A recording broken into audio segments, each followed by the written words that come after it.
खबर के साथ। इंटरेस्टिंग खबर यह है कि एक सेंट्रल एशियन कंट्री है, नाम है कजाकिस्तान।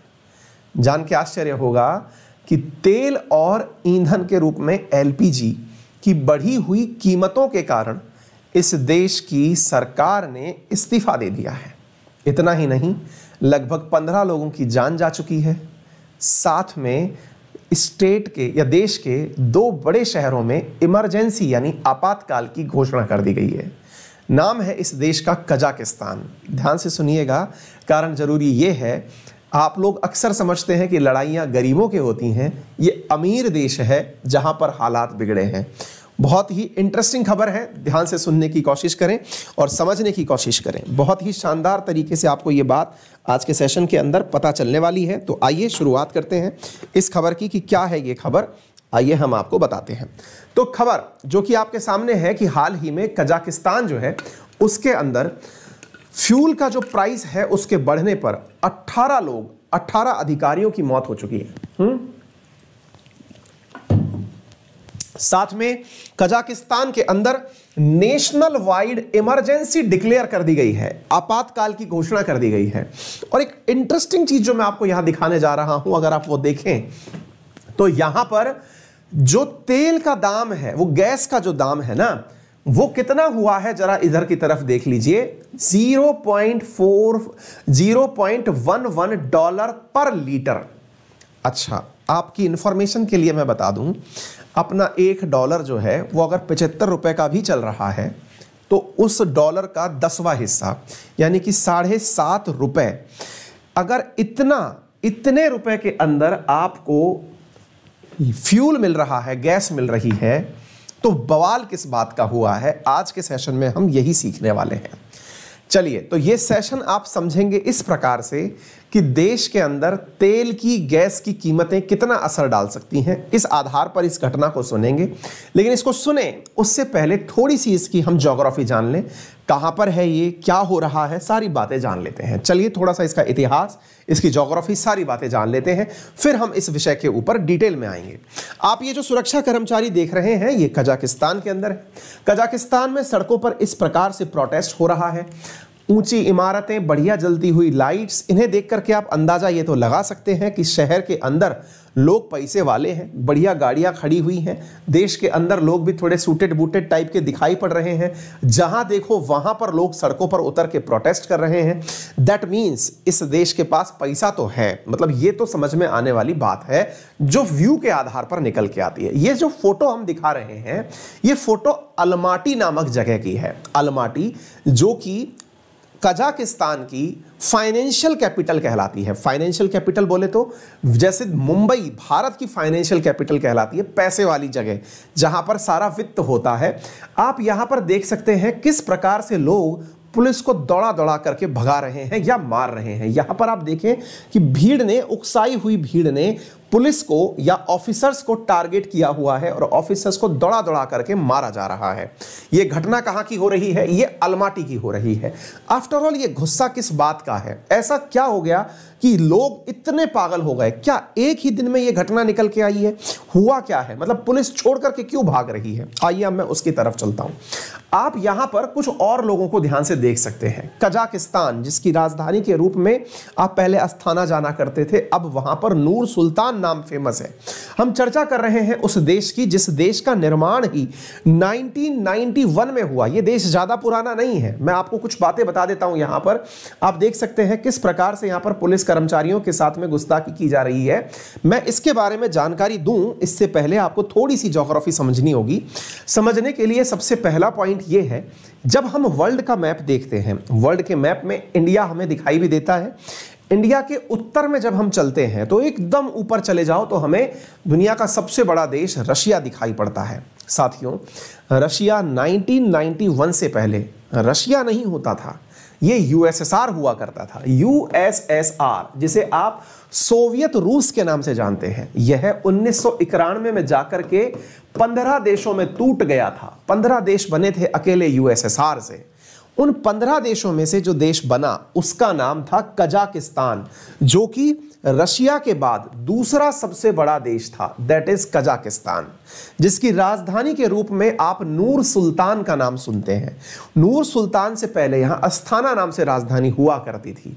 असल में यहां के एक राष्ट्रपति बड़े फेमस हुए, 1990 में वो व्यक्ति यहां का लीडर बना था। उसके बाद लगातार जब से ये देश चला आ रहा है 2019 तक वो व्यक्ति यहां का राष्ट्रपति रहा। उस व्यक्ति का नाम ही नूर सुल्तान था। तो यहां पर उस राष्ट्रपति के नाम पर यहां की राजधानी का नाम बदल करके नूर सुल्तान कर दिया। तो ध्यान से सुनिए, जिस जगह को आप अस्ताना के नाम से जानते आए हैं कजाकिस्तान के अंदर, वो अस्ताना अब किस नाम से जाना जाता है? नूर सुल्तान के नाम से जाना जाता है। तो याद रखिएगा, यहां की राजधानी अब अस्ताना नहीं है, इस जगह का रीनेम हो चुका है नूर सुल्तान। और नूर सुल्तान और कोई नहीं, यहां के राष्ट्रपति हुआ करते थे, जो देश की आजादी के बाद से लगातार 30 साल तक यहां के राष्ट्र अध्यक्ष रहे। पहली बात तो ये जान लीजिए। लोग ज्यादा नहीं रहते, लगभग 2 करोड़ के आसपास की यहां पॉपुलेशन है। कजाक लैंग्वेज बोली जाती है। जीडीपी अगर आप देखें तो 2 करोड़ लोगों के अंदर ही जीडीपी 171 बिलियन डॉलर की है। बहुत बड़ी जीडीपी है। आप इससे अंदाजा ऐसे लगा लीजिए, श्रीलंका के अकाउंट में 1.5 बिलियन रुपया पड़ा है बस, ठीक है ना। कजाकिस्तान तेंजे यहां की करेंसी है, ये याद रखिएगा। यहां की करेंसी आपसे पूछी जा सकती है, क्योंकि अभी हमारी चर्चा में इसके बारे में बातें होंगी। कैपिटल नूर सुल्तान हो चुकी है, जो कि अस्ताना की जगह रीनेम किया गया है। बड़ा शहर है। और ये जाना किस चीज के लिए जाता है, अब आप वो देखिए, ये पॉइंट पकड़िए साथियों। ये पैसे वाला देश है। पैसे वाला क्यों है? 2 करोड़ लोगों के पास इतना धन। इसको आप कैसे पहचाने? आप ऐसे पहचाने कि यहां पर ऑयल का प्रोडक्शन गजब मात्रा में होता है। ऑयल का उत्पादन होता है, माइनिंग, कोल, एग्रीकल्चर और तो और साथियों यूरेनियम के प्रचुर भंडार पाए जाते हैं। यानी कि पैसे की कोई कमी नहीं है कजाकिस्तान के पास। और तो और रशिया के द्वारा जो अपने मैन मिशन भेजे जाते हैं अंतरिक्ष में, वो भी कजाकिस्तान से भेजे जाते हैं। कजाकिस्तान रशिया का एकदम घनिष्ठ मित्र है, जैसे कि बेलारूस। अब आप पूछेंगे, जैसे कि बेलारूस बोल करके आपने लुकाशेंको की याद दिला दी। बिल्कुल सही सोच रहे हो। जैसे लुकाशेंको कभी बेलारूस के अंदर, जब से बेलारूस बना है 1991 से लेके आज तक, जैसे लुकाशेंको का शासन वहां लगातार 30 साल से चला आ रहा है, ऐसे ही कजाकिस्तान के अंदर नूर सुल्तान का शासन लगातार 2019 तक चला आया 100% वोट के साथ, ठीक है। उसके बाद में इन्हें नया राष्ट्रपति मिला और उस नए राष्ट्रपति का नाम था टोकायेव। टोकायेव भी कोई नया राष्ट्रपति नहीं था, असल में नूर सुल्तान हटे और उनकी जगह उसको बिठाया गया, यूं समझिएगा, ठीक है।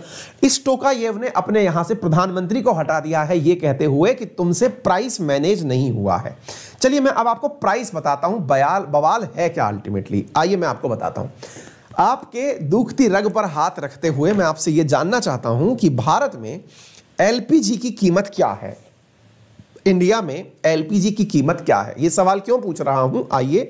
एलपीजी लिक्विड पेट्रोलियम गैस, जो कि प्रधानमंत्री जी आजकल उज्ज्वला योजना के तहत हर घर में पहुंचाने का प्रयास कर रहे हैं, उस एलपीजी की कीमत लगभग 800 से 850 रुपए, मुझे जहां तक याद है, मतलब एग्जैक्ट फिगर तो याद नहीं है क्योंकि हर महीने बढ़ जा रहा है, 850 रुपए का आपको 14 लीटर का गैस सिलेंडर मिल रहा है। घर में पूछिएगा, जानकारी प्राप्त हो जाएगी।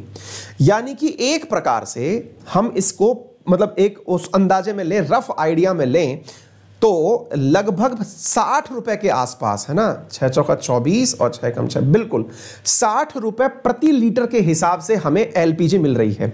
कुछ बच्चे 950 लिख दिए हैं, कुछ 1000 लिख दिए हैं। चलिए तो मैं एक लमसम आइडिया 900 रुपए का ले लेता हूं, मुझे तो प्रॉपर तरीके से फिगर आप लोगों ने बताया है। कुछ बच्चे तो 1000 भी लिखना शुरू कर दिए हैं। 14 के हिसाब से ले लेता हूं। मेरा कहने का मतलब है जी 60 से 65 रुपए प्रति लीटर आपके यहां पर एलपीजी मिल रही है, जिससे कि प्रदूषण कम हो रहा है, ठीक है।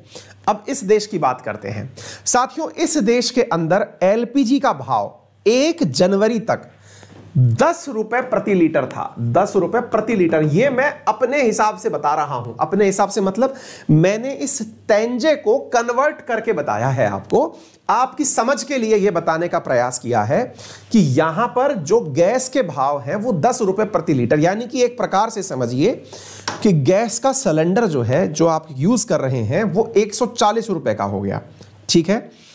ये बात सुनने से पहले एक और बात सुनिए कि 10 रुपए प्रति लीटर जो गैस इनके यहां मिल रही है वो घर के लिए नहीं, गाड़ियों के लिए मिल रही है।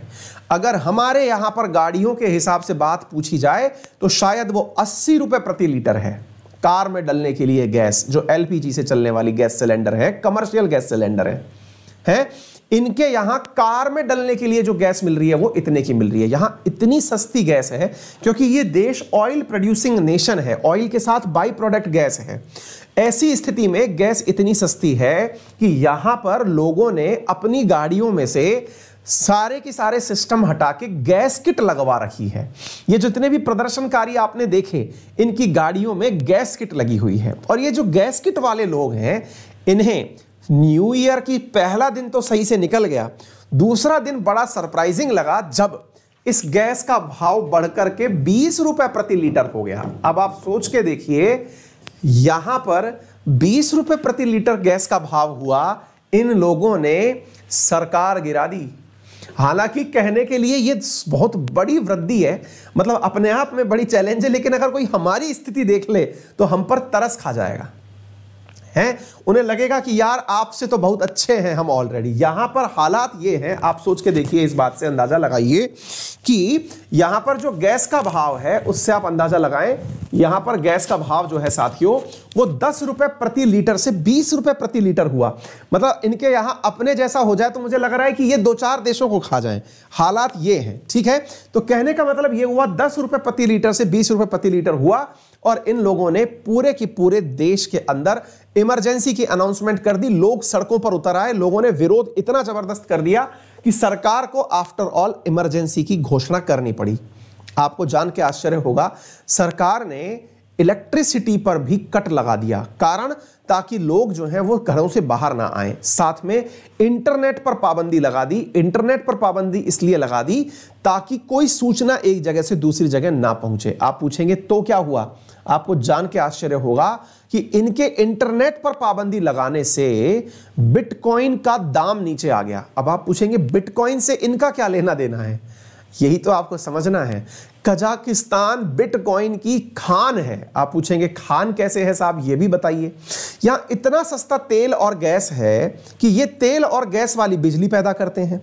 चीन के द्वारा बिटकॉइन यानी क्रिप्टो करेंसी के ऊपर पाबंदी लगाई गई थी, जिसके चलते हुए चीन से निकल करके बिटकॉइन बनाने वाले लोग, अब आप पूछेंगे बिटकॉइन बनता है क्या? जी हां, बिटकॉइन की माइनिंग होती है ना, बहुत सारे कंप्यूटर लगा दिए जाते हैं जिसमें रातों रात प्रोग्रामिंग चलती रहती है, लंबे समय तक चल के कोई एक ऐसा यूनिक प्रोग्राम बन के आता है।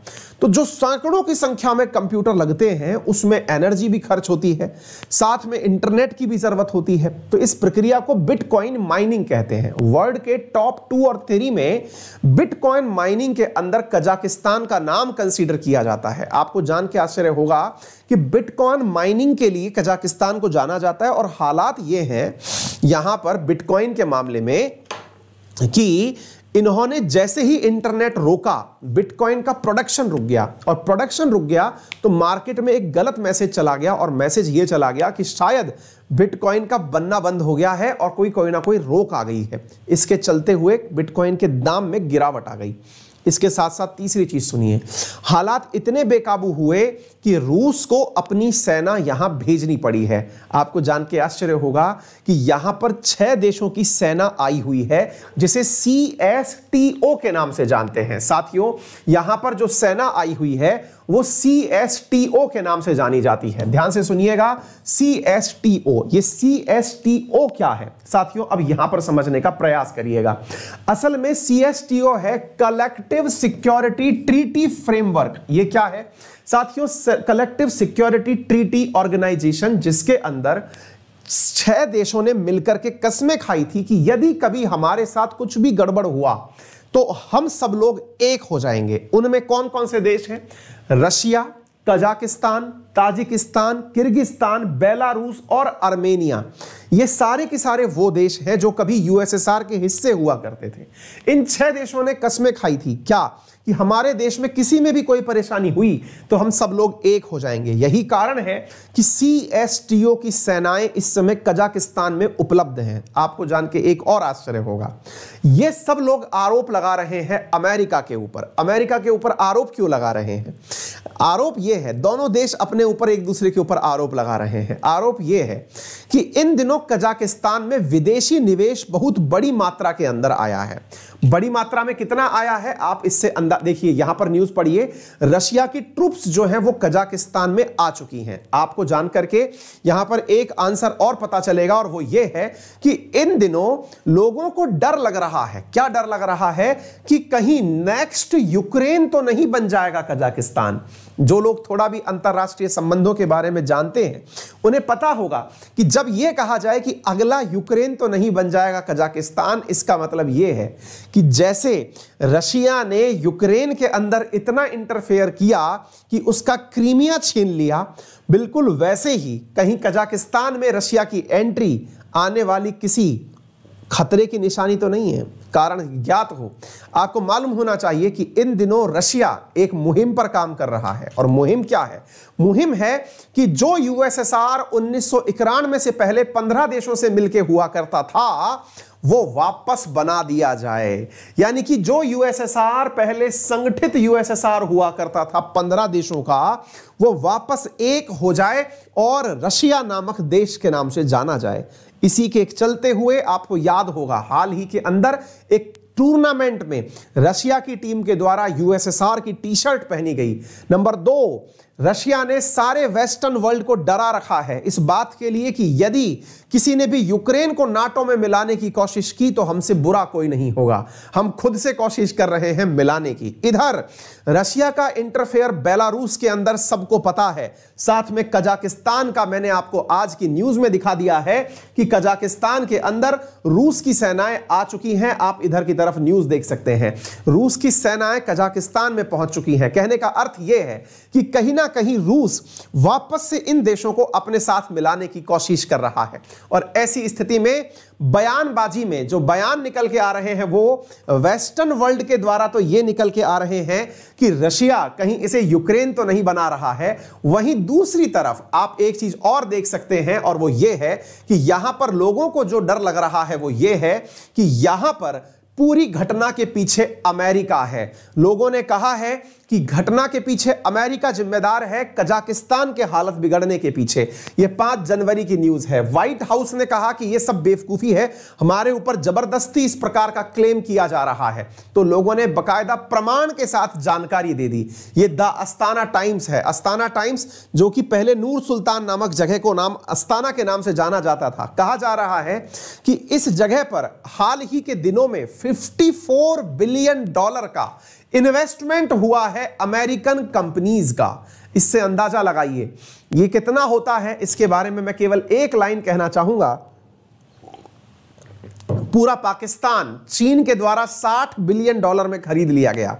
जो चाइना पाकिस्तान इकोनॉमिक कॉरिडोर आप सुनते हैं उसका कुल खर्च $60 बिलियन है। आप उससे अंदाजा लगा लीजिए कि $54 बिलियन का इन्वेस्टमेंट अमेरिकन कंपनीज का यहां हुआ है अगले 30 सालों के लिए। तो निश्चित ही यह सिग्निफिकेंट अमाउंट है, आप इसे दरकिनार नहीं कर सकते। एक ऐसे देश के लिए जहां की कुल करेंसी, जिसकी कुल जीडीपी $194 बिलियन है, उसके पास अगर 1/4 करेंसी विदेश से आ जाए तो निश्चित ही वहां पर आमूलचूल परिवर्तन देखने लायक होगा। ऐसी स्थिति में इस क्लेम से भी इनकार नहीं किया जा सकता है कि अमेरिकन कंपनीज यहां पर प्रभाव डालने की कोशिश कर रही हैं। ऐसी स्थिति में $54 बिलियन का इन्वेस्टमेंट, जिसके ऊपर यूएस के ऊपर यह आरोप लगाया गया कि इन्होंने इस प्रकार का काम किया है, यहां पर अमेरिका का कहना है कि ऐसा कुछ नहीं है, कजाकिस्तान को यूक्रेन बनाने की कोशिश की जा रही है। यानी कि दोबारा से हालात ऐसे पैदा की जाने की कोशिश की जा रही है जिसके चलते हुए अमेरिका और रशिया एक दूसरे के आमने सामने आके खड़े हो जाएंगे। भले ही रशिया की ट्रुप्स यहां पर आ गई हो जो कि सीएसटीओ का पार्ट है। देखिए कुल मिलाकर के सारी बातों का सार एक ही निकलता है। और वो ये है कि दुनिया में जितने भी लोग हम जैसे लोग रह रहे हैं उन्हें फर्क किसी चीज से शायद ही पड़ता हो। हम लोग तो वाकई में जिसको कहते हैं ना कि सबसे सीधे प्राणी पाए जाते हैं जो अपन लोग हैं। अपन लोग से मतलब चाहे आप हो, चाहे कजाकिस्तानी हो, चाहे पाकिस्तानी हो, चाहे अफगानिस्तानी हो, कोई भी हो, हम सब आम जनता बहुत सीधे लोग हैं। असल में खेल कोई हमारे ऊपर और ही लोग बैठ के कर रहे हैं। आप सोच के देखिए, किसी देश की ट्रुप आपके देश में घुस जाए, इससे बड़ी चीज क्या होगी? आप कह रहे हैं शांति के लिए कोई देश की कोई सेना आपके पास आ गई हो, कोई पूरी की पूरी कंट्री का 1/4 इन्वेस्टमेंट आपके पास कर दे, क्या आपको ऐसा नहीं लगता कि ये पूरी तरह से एक पावर गेम हो रहा है? ये पावर गेम पूरी दुनिया ने कई बार देखा है। आपको मालूम है कि अफगानिस्तान की बर्बादी के पीछे सबसे बड़ा कारण क्या है? सबसे बड़ा कारण यही अमेरिका और रशिया है, क्योंकि अफगानिस्तान इन दोनों का वॉर जोन था। रशिया ने पहले अफगानिस्तान पर पूरा कब्जा किया हुआ था, अमेरिका ने उन्हीं को भगाने के लिए अलकायदा का साथ दिया और रशिया को वहां से भगा दिया। लेकिन वही अलकायदा जो अमेरिका के द्वारा पैदा किया गया था वो रशिया को भगाने में तो कामयाब हुआ, लेकिन रिवर्स में उसी ने एक दिन अमेरिका को डस लिया। एग्जैक्टली उसी को खत्म करने के लिए अमेरिका फिर आया, यानी कि अपने द्वारा जिन्न बनाया उसी को खाने वो वापस आया, है ना।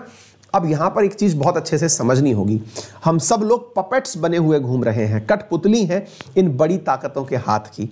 दुनिया के अंदर जिस दिन ये व्यू पॉइंट आ गया कि कौन किस तरह से देश को गवर्न कर रहा है, वो निश्चित ही समझदारी वाला विषय होगा। इसलिए अंतरराष्ट्रीय संबंधों को, दुनिया में घट रही घटनाओं को पूरी नजर के साथ देखते चलिए, क्योंकि ये एक ना एक दिन हमारे देश में भी होती हैं। तब जब हम यहां पर आके कहते हैं कि ये विदेशी ताकतों के द्वारा किया गया है, तो हमें लगता है कि ऐसे थोड़ी होता है। अमेरिका आकर के हमारे यहां लड़ाई थोड़ी करवाएगा, रशिया हमारे यहां आके लड़ाई थोड़ी करवाएगा। इतिहास उठा के देख लीजिए, भारत और पाकिस्तान का जब जब युद्ध हुआ है तो इन दोनों ने, रशिया ने और अमेरिका ने, एक एक देश को पकड़ लिया है। रशिया जहां भारत को पकड़ के बैठ जाता है, अमेरिका पाकिस्तान को पकड़ के बैठ जाता है, क्योंकि उन्हें पता है कि जब मुर्गे लड़ेंगे तो इनको हथियार चाहिए होंगे और हथियार बेचने के लिए ये दोनों सौदागर बन के बैठे हैं। वो तो अच्छा है कि हमने खुद से यह निर्णय ले लिया कि अब हथियार हम खरीदेंगे नहीं, खुद बनाएंगे। इसका मतलब इन दोनों को भी ये समझ में आ गया है कि भारत जो है वो अब व्यापार मंडल नहीं रहा जहां जाकर के बाजार की तरह सामान बेच के आ जाएं, ये खुद का सामान बनाना सीख गया। यानी कि आपको ये समझना होगा कि दुनिया के अंदर जो नज़ारे चल रहे हैं ना, उसमें व्यू आपका स्पष्ट होना बहुत जरूरी है। चीज़ों को देखना आपको आना चाहिए। निश्चित ही दाम बढ़ना एक चिंता का विषय है, लेकिन दूसरे देश का इंटरफेयर करना और भी बड़ी चिंता की बात है, चाहे फिर वो अमेरिका हो चाहे वो रशिया हो। ठीक है, तो उम्मीद है आपको ये पूरी तरह से विश्लेषण समझ में आ गया होगा कि चल क्या रहा है कजाकिस्तान के अंदर। ठीक है, अगर आपको ये जानकारी समझ में आई हो तो सेशन को शेयर करना ना भूलें, अपने साथियों के साथ इसे जरूर शेयर करें, और वीडियो के चैनल पर नए हैं तो अभी से लाइक कर लें, चैनल पर नए हैं तो सब्सक्राइब कर लें। ठीक है ना। चलिए, खास बात आपको जो पता होनी चाहिए वो ये है कि जो भी विद्यार्थी मेरे साथ में जुड़ करके कोर्सेज पढ़ रहे थे, इंडियन पॉलिटी जो एसएससी कैटेगरी में चल रही थी, उन्हें मैं इन्फॉर्म कर दूं कि आपकी क्लासेस इस शनिवार और रविवार को होने जा रही हैं। जो भी विद्यार्थी हमारे साथ जुड़ करके इस फाउंडेशन बैच के अंदर जुड़ना चाहते हैं, कनेक्ट कर लें। इंडियन पॉलिटी का बैच है, एसएससी कैटेगरी के अंदर है, और ये तमाम उन एग्जाम्स के लिए उपयोगी है जिनके अंदर इंडियन पॉलिटी पूछी जाती है, चाहे फिर वो एसएससी के हों, डिफेंस के हों, स्टेट पीसीएस के हों। यहाँ पर पॉलिटी का पार्ट 2 नया सेशन आज ही आपको अपने कोर्स में दिखाई देने लग जाएगा। यदि कोई भी इसे ज्वाइन करना चाहता है तो जरूर ज्वाइन कर ले। ये वीकेंड बैचेस हैं, आप में से कुछ लोग ऐसे भी होंगे जो वर्किंग होंगे, तो वीकेंड में इन बैचेस को आप ज्वाइन कर सकते हैं। तो ये वीकेंड बैचेस के अंदर आपका स्वागत रहेगा, और मेरा रेफरल कोड है अंकित 10, जिसका उपयोग करके आप ये बैचेस प्राप्त कर सकते हैं। इसके साथ साथ मैं आपको एक जानकारी और दे देता हूं। आज सुबह हमारी स्पेशल क्लास 10:15 बजे है। आप उस क्लास में पहुंच करके इंडियन पॉलिटी के इंपॉर्टेंट क्वेश्चंस जो हमने कल रात को शाम 7 बजे किए थे, हम आज सुबह 10:15 बजे उन क्वेश्चंस की प्रैक्टिस करेंगे। नए क्वेश्चंस होंगे। इंडियन पॉलिटी की यह सीरीज अनअकैडमी लर्निंग एप्लीकेशन पर एकदम फ्री ऑफ कॉस्ट चल रही है। एप्लीकेशन पर है। यदि आप नए विद्यार्थी के रूप में एनरोल करते हैं तो आपको मेरा रेफरल कोड अंकित 10 लगा करके इसका उपयोग करना होती है। अगर आप में से कोई भी विद्यार्थी हमारे साथ जुड़ के पढ़ना चाहता है तो हमारे कोर्सेज उपलब्ध हैं, जिनमें आइकॉनिक सब्सक्रिप्शन, लोन फैसिलिटीज और सारी चीजें उपलब्ध हैं। 46 हज़ार रुपए में आपको ये कोर्सेज उपलब्ध हो जाते हैं। फिलहाल के लिए इतना ही। अपना ख्याल रखें, बड़ों का सम्मान करें, छोटों को प्यार दें, अपना व्यक्तित्व इस प्रकार से विकसित करें कि महिलाएं आपके साथ सुरक्षित महसूस करें। धन्यवाद।